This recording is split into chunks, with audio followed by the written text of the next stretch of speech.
নমস্কার। স্বরচিত কবিতা রেল দুর্ঘটনা। কাঞ্চনজঙ্ঘা এক্সপ্রেস ট্রেনে ভয়াবহ দুর্ঘটনায় কত তরতাজা প্রাণ গেল চলে। দুর্ঘটনার দায় তদন্ত করে দেখতে হবে সেটা কি শুধুমাত্র সিগন্যালিং ভুলের ফলে।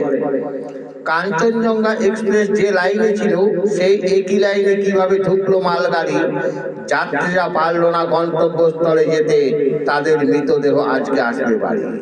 করমণ্ডলের ঘটনা মানুষ এখনো কোনোভাবেই যায়নি বলে এরপর কাঞ্চনজঙ্ঘা ভয়াবহ দৃশ্য অনেক প্রশ্ন রেলের কাছে দিয়েছে তুলে। কেন এরকম মর্মান্তিক দুর্ঘটনা বারবার আমাদের হবে দেখতে? রেলের অনেক কিছু শেখার আছে, সেই ভুল ত্রুটিগুলো রেলকে হবে শোধরাতে। নমস্কার।